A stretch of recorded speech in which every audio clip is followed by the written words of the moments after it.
Good morning बच्चों, कैसे हैं आप लोग। उम्मीद है बिल्कुल अच्छे होंगे और आपकी पढ़ाई भी काफी जोर शोर से हो रही होगी। और अगर नहीं हो रही है तो अभी से भी कुछ बिगड़ा नहीं है, समय बाकी है। तैयारी में अभी से लग जाइए।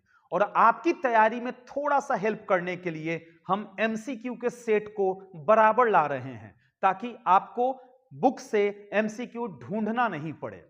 इतना एमसीक्यू पढ़ लें।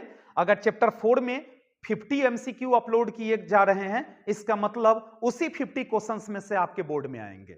तो चलिए शुरू करते हैं आज का चैप्टर 4, जिसका नाम है मूविंग चार्जेज एंड मैग्नेटिज्म, यानी कि गतिमान आवेश तथा चुंबकत्व। शुरू करते हैं आज के क्लास को। Question number 1, the relation between electricity and magnetism was established by. विद्युत तथा चुंबक के बीच संबंध स्थापित किया गया था। तो बच्चों इसका आंसर होगा ओस्टर्ड। यानी कि ओस्टर्ड वो पहले साइंटिस्ट थे जिन्होंने सबसे पहले वेरीफाई किया या प्रूव्ड किया कि जब किसी कंडक्टर से इलेक्ट्रिसिटी फ्लो कराया जाता है तो उसके अंदर मैग्नेटिज्म वाली प्रॉपर्टी आ जाती है। हालांकि इसके बाद बहुत सारे एक्सपेरिमेंट हुए, लेकिन ओस्टर्ड सबसे पहले साइंटिस्ट थे जिन्होंने इलेक्ट्रिसिटी और मैग्नेटिज्म के बीच में रिलेशन एस्टेब्लिश किया। Question number 2, when a charged particle moves in a magnetic field and electric field both, then the force acting on it is called. यानी कि जब एक आवेशित कण को विद्युत तथा चुंबकीय दोनों क्षेत्रों में घुमाया जाता है तो जो बल आरोपित होता है उसे कहा जाता है। देखिए बाबू, जब किसी चार्ज पार्टिकल को आप मैग्नेटिक फील्ड में रखेंगे तो वहां पर मैग्नेटिक फोर्स मिलेगा, और जहां पर इलेक्ट्रिक फील्ड है वहां पर चार्ज पार्टिकल को रखेंगे तो वहां पर इलेक्ट्रिक फोर्स मिलेगा। और दोनों को जब जोड़ दिया जाए, दोनों के सम को हम दो नाम दे सकते हैं। एक कहा जाता है इलेक्ट्रोमैग्नेटिक फोर्स, विद्युत चुंबकीय बल, और दूसरा इसका नाम दे सकते हैं लोरेंज फोर्स। यानी कि इलेक्ट्रिक फोर्स और मैग्नेटिक फोर्स के सम को हम क्या कहते हैं? लोरेंज फोर्स या इलेक्ट्रोमैग्नेटिक फोर्स कहते हैं। अब आप देख लें, दोनों क्रिएट हो रहा है, दोनों प्रोड्यूस हो रहा है, तो उसको ऑप्शन नंबर सी यानी कि लोरेंज फोर्स, लोरेंज बल कहा जाएगा। Question number 3, a charge q moves in a region where electric field and magnetic field both exist, then the force on it is। जब एक आवेश q को विद्युत तथा चुंबकीय दोनों क्षेत्रों में घुमाया जाता है तो जो बल आरोपित होता है वह है, अभी जस्ट पढ़े ना हम लोग, उसको क्या कहते हैं? हम लोरेंज फोर्स कहते हैं, यानी कि इलेक्ट्रोमैग्नेटिक फोर्स कहते हैं। और किसका किसका सम होता है? इलेक्ट्रिक फोर्स और मैग्नेटिक फोर्स के। तो ये तो क्लियर हो गया कि उसको लोरेंज फोर्स कहेंगे, और वह इलेक्ट्रिक फोर्स और मैग्नेटिक फोर्स के सम के बराबर होता है। तो जब चार्ज पार्टिकल को इलेक्ट्रिक फील्ड में रखिएगा तो जो फोर्स जनरेट होगा वो क्यू ई के बराबर होगा। जब मैग्नेटिक फील्ड में रखिएगा तो क्यू इंटू भी इंटू बी के बराबर होगा। क्या कॉमन हो सकता है? क्यू कॉमन ले लीजिए, बच गया ई आ प्लस भी इंटू बी। अब आप देख लें कौन सा ऑप्शन सही है, तो हमारा ऑप्शन नंबर सी सही होगा, Q E plus V into B. Next, beta rays are deflected in. बीटा किरणें विक्षेपित होती हैं। तो बाबू मैग्नेटिक फील्ड में और इलेक्ट्रिक फील्ड में वही पार्टिकल डिफ्लेक्ट हो सकता है जिसके अंदर चार्ज हो। और आपको पता है कि बीटा रेज के अंदर निगेटिव चार्ज होते हैं, होता है ना, तो निगेटिव चार्ज है यानी कि मैग्नेटिक फील्ड और इलेक्ट्रिक फील्ड दोनों में डिफ्लेक्ट होगा। ओवरऑल ऑप्शन सी सही हो जाएंगे। Question number 5, a natural magnet is an ore of iron called as. प्राकृतिक चुंबक लोहे का एक अयस्क होता है जिसे कहा जाता है। देखिए बाबू, अर्थ के कोर में लोड स्टोन पाया जाता है, ठीक है ना। किसी कारणवश ये लोड स्टोन अगर टूटा तो दो भाग में बंटा। एक को कहा गया मैग्नेटाइट और दूसरे को कहा गया हेमेटाइट। मैग्नेटाइट से मैग्नेट निकाला गया और हेमेटाइट से कुछ आयरन मटेरियल निकाले गए। मैग्नेटाइट का केमिकल फार्मूला Fe3O4 और हेमेटाइट का केमिकल फॉर्मूला Fe2O3 होता है। तो यहां पर तो पूछा जा रहा है कि नेचुरल मैग्नेट का और कौन होता है, तो मैग्नेट का और कौन है, मैग्नेटाइट है ना, और मैग्नेटाइट और हेमेटाइट का और कौन है, लोडस्टोन है। तो सिर्फ यहां मैग्नेट का पूछा जा रहा है, तो हमारा आंसर हो जाएगा magnetite. Relation between mu naught, epsilon naught and C is, mu naught, epsilon naught तथा सी के बीच संबंध होता है। देखिए बाबू, आप पढ़े होंगे कि म्यू नॉट बाई 4 पाई का वैल्यू कितना होता है, 10⁻⁻⁷ न्यूमेरिकल वैल्यू होता है, और यूनिट होता है टेस्ला मीटर पर एम्पियर। अच्छा, उसी तरह 1/4 पाई एप्सिलॉन नॉट का वैल्यू होता है 9 × 10⁹ न्यूटन मीटर स्क्वायर पर कूलम स्क्वायर। अगर यहां से 4 पाई एप्सिलॉन नॉट निकालें तो लिख सकते हैं 1/9 × 10⁹। ये कब, जब यूनिट को हटा दिया जाए तो ऐसे न्यूमेरिकल वैल्यू के रूप में लिखा जा सकता है। अब आप देखें, आपको क्या करने हैं, म्यू नॉट और एप्सिलॉन नॉट का मल्टीप्लाई निकालना है, प्रोडक्ट निकालना है, यही ना, आप देख लें, यहां पर, यहां पर, यहां पर, सब जगह आप देख लें, है ना। तो प्रोडक्ट तो निकालते हैं। सबसे पहले क्या करें, म्यू नॉट को 4 पाई से डिवाइड कर दें और एप्सिलॉन नॉट को 4 पाई से मल्टीप्लाई कर दें, तब हमारे पास आ गया म्यू नॉट बाई 4 पाई और इनटू 4 पाई एप्सिलॉन नॉट। सबका न्यूमेरिकल वैल्यू रखिए। तब म्यू नॉट बाई 4 पाई का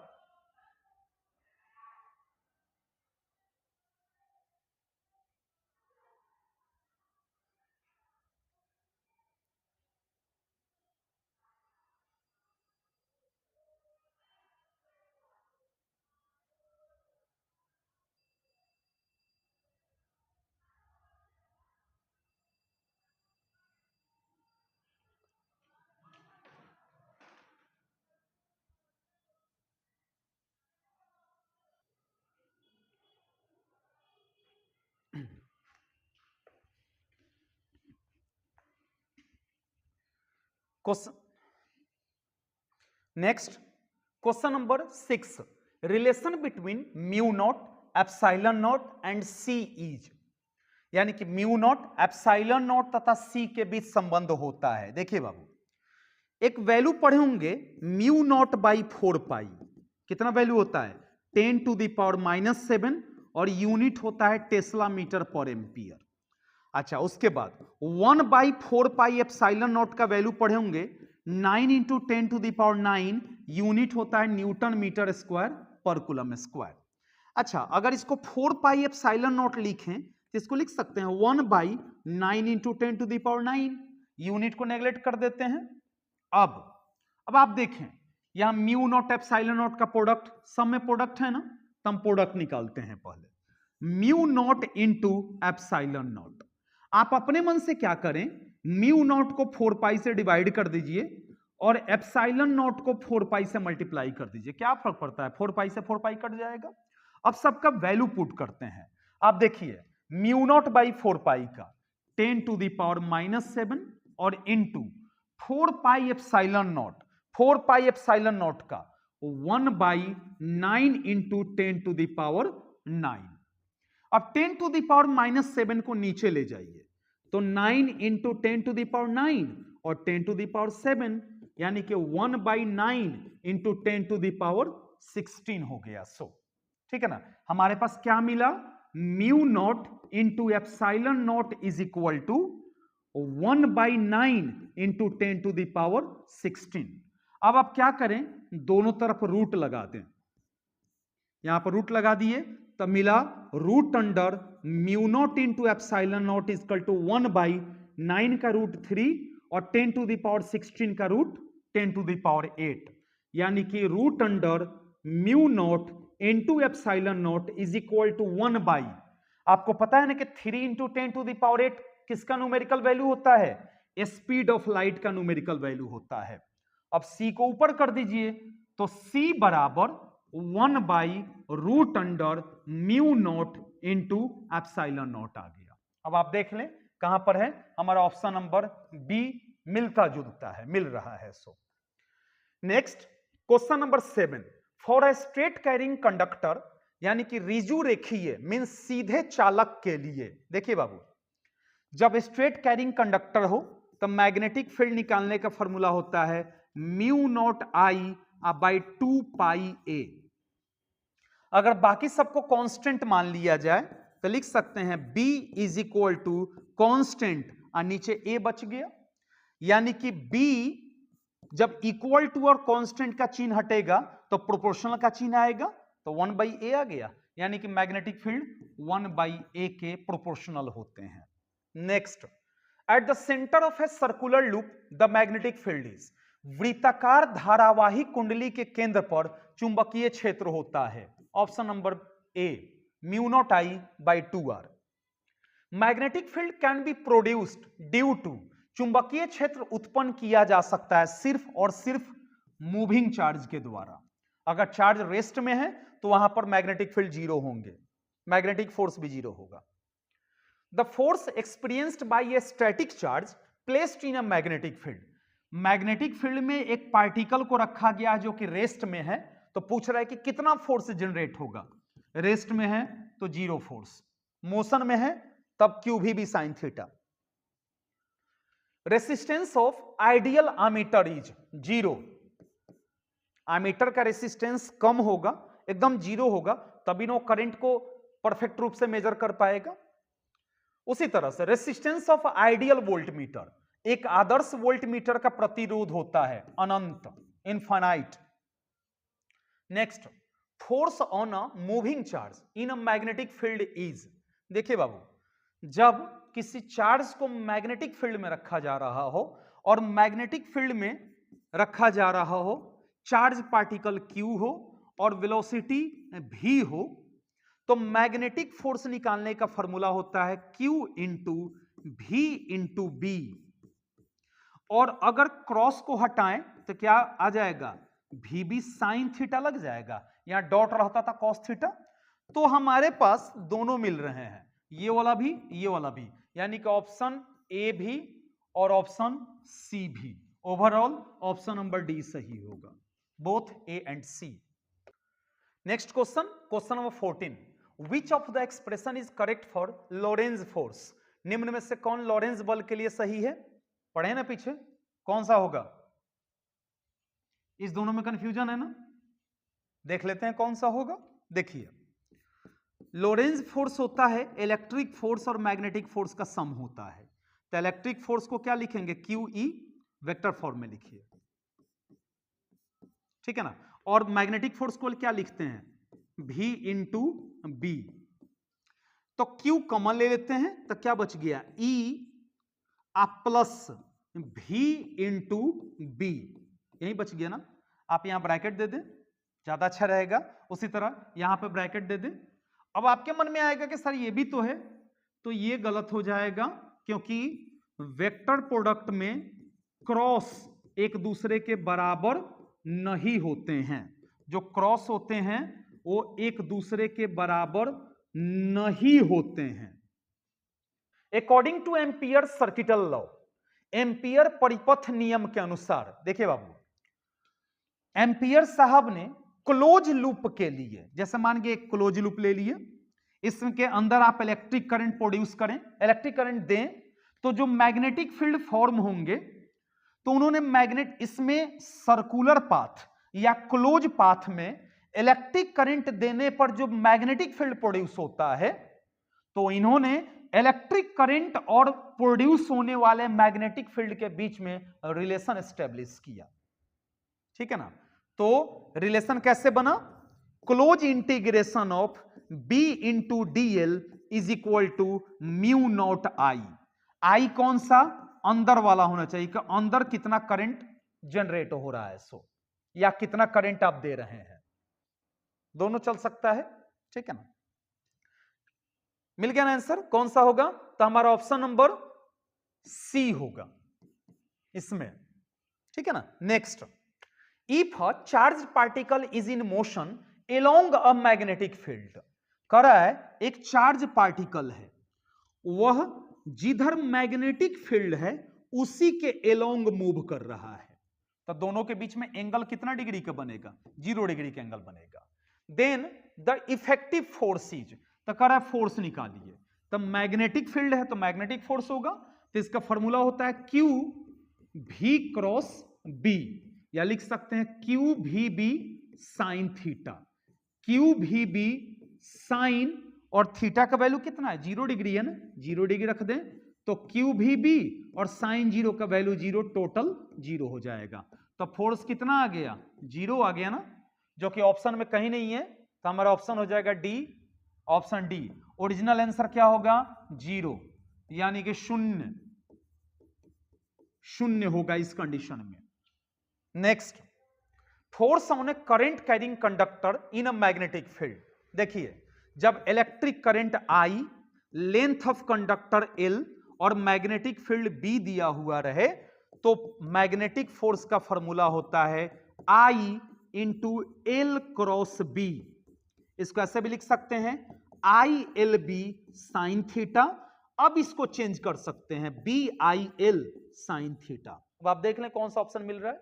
option number A, I L B, I L B. Option number कौन सा सही होगा? ए सही होगा। Next, outside the toroid magnetic field is, toroid के बराबर, यहां बराबर नहीं होगा बाबू, बाहर होगा।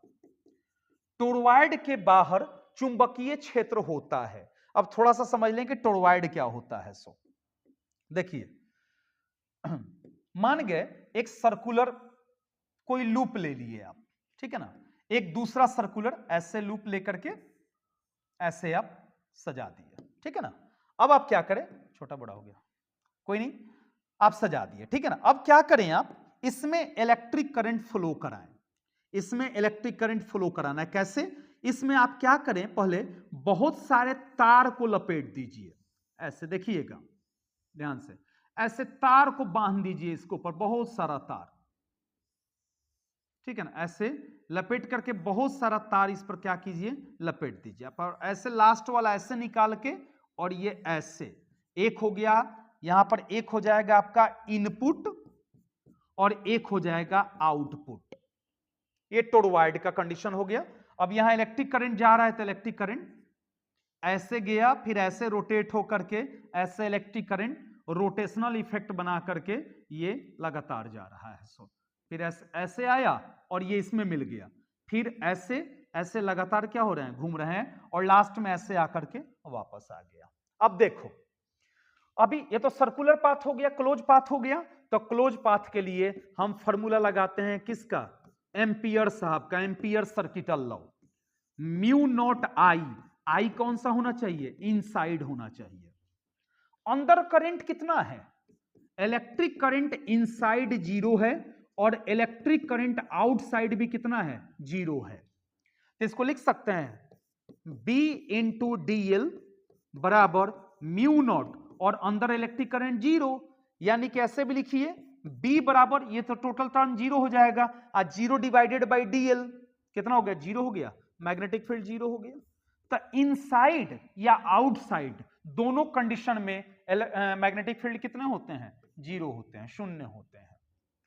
Next, SI unit of current sensitivity of galvanometer. Galvanometer की धारा सुग्राहिता का मात्रक होता है। सबसे पहले जान लें करंट सेंसिटिविटी क्या होता है।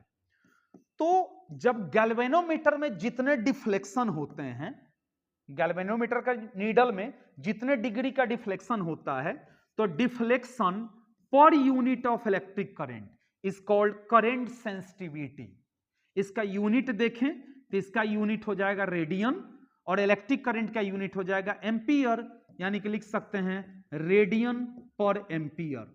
आप देख लें कहां है, ऑप्शन नंबर सी सही होगा। Next, SI unit of voltage sensitivity, same per unit of voltage, deflection of galvanometer in per unit of voltage, unit radian volt, यानी कि रेडियन पर वोल्ट।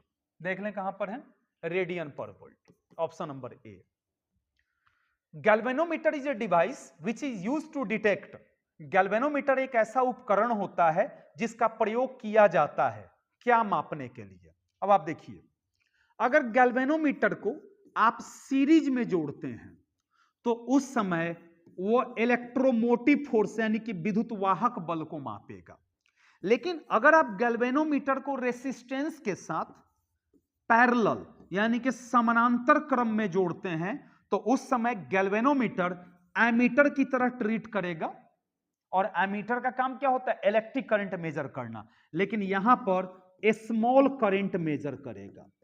अब आपके दिमाग में आएगा कि सर ऑप्शन में करंट भी है, ऑप्शन में ईएमएफ भी है, तो फिर क्या मेजर करेगा ये? देखिए बाबू, यहां पर अगर जबकि क्वेश्चन में ये क्लियर नहीं किया गया है कि सीरीज की पैरेलल पकड़ेंगे कैसे, यहां पर स्मॉल करंट है ना, यहां पर करंट दिया हुआ है यानी कि बातें हो रही हैं ईएमएफ की। अगर स्मॉल करंट रहता तो दोनों सही हो जाते, तब वहां पर एक ऑप्शन लग सकते थे कि सीरीज में या पैरेलल में। Next, if the current sensitivity of a galvanometer is doubled then its voltage sensitivity is. अगर किसी गैल्वेनोमीटर की धारा सुग्राहिता के मान को दोगुना कर दिया जाए तो वोल्टेज सुग्राहिता होगा। देखिएगा ध्यान से, करंट सेंसिटिविटी का फॉर्मूला होता है deflection per unit of current. Deflection निकालें तो आई एस इंटू आई लिख सकते हैं, ठीक है ना। उसी तरह से वोल्टेज सेंसिटिविटी निकालें तो वोल्टेज बाई वी, अगर इसका वैल्यू इसको ऐसे भी लिख सकते हैं इंटू 1/v, इसका वैल्यू रखिए कितना है आई एस इंटू आई, और नीचे क्या है भी है, यानी कि I S into I by भी।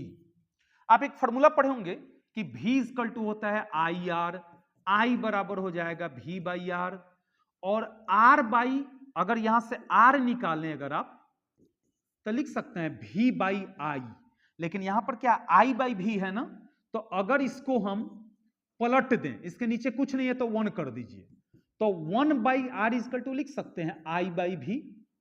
तो i बाई v के बदले में हम क्या लिख सकते हैं 1 बाई आर, यानी कि वोल्टेज सेंसिटिविटी का फॉर्मूला आ गया I S by R, cross गुना करते हैं voltage sensitivity into R is equal to current sensitivity, ये रिलेशन आ गया।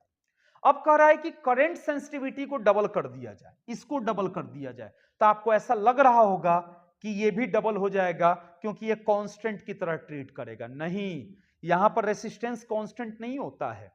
हम पढ़े ना कि V इक्वल टू क्या होता है आई आर, तो इलेक्ट्रिक करंट और रेसिस्टेंस एक दूसरे के इनवर्सली प्रोपोर्शनल होता है। करंट बढ़ाइएगा रेसिस्टेंस घटेगा, करंट घट रहा है यानी कि रेसिस्टेंस बढ़ रहा है। अब आप जितना करंट सेंसिटिविटी को बढ़ाएंगे उतना रेसिस्टेंस घट जाएगा, ये जितना बढ़ाएंगे उतना ये घटेगा, यानी कि रेसिस्टेंस इसको बैलेंस करके रखेगा, यानी कि वोल्टेज सेंसिटिविटी चेंज नहीं होगा। तो हमारा ऑप्शन होगा option number D unchanged. If a charge particle is moving in a cyclotron then, अगर एक आवेशित कण को साइक्लोट्रॉन में घुमाया जा रहा हो तो कण, तो सबसे पहले साइक्लोट्रॉन क्या है, तो cyclotron is a device which accelerates the charged particle, charge particle को त्वरित करता है। तो साइक्लोट्रॉन क्या करेगा, एक्सेलरेट करेगा, त्वरित करेगा।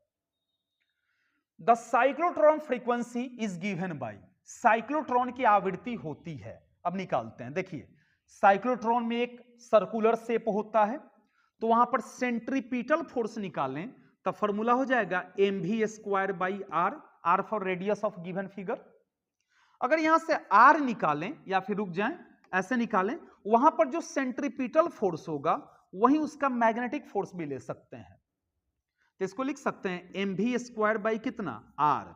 तो मैग्नेटिक फोर्स का फॉर्मूला होता है QVB, होता तो है QVB साइन थीटा, लेकिन जब V और B एक दूसरे के परपेंडिकुलर हो तो QVB हो जाएगा, लिख सकते हैं mv² बाई आर। अगर R निकालें तो कितना हो जाएगा mv² अब बाई QVB, एक V से एक V कैंसिल हो गया तो mv बाई QB आ गया।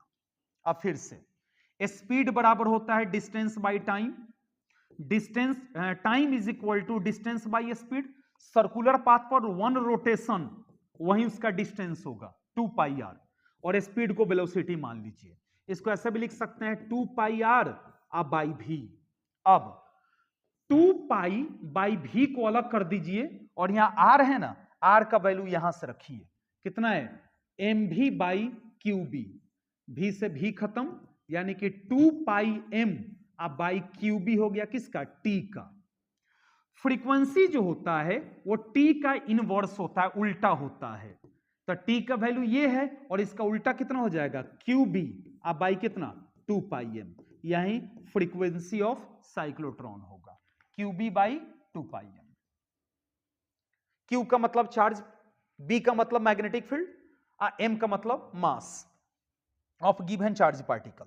Next, when a charge particle enters in a uniform magnetic field, its kinetic energy, जब एक आवेशित कण समान चुंबकीय क्षेत्र में प्रवेश करता है तो काइनेटिक एनर्जी यानी कि उसकी गतिज ऊर्जा पे क्या असर होता है, तो जब यूनिफॉर्म मैग्नेटिक फील्ड हो तो उसके काइनेटिक एनर्जी पर कोई असर नहीं होता है, यानी कि हमेशा वो समान रहेगा।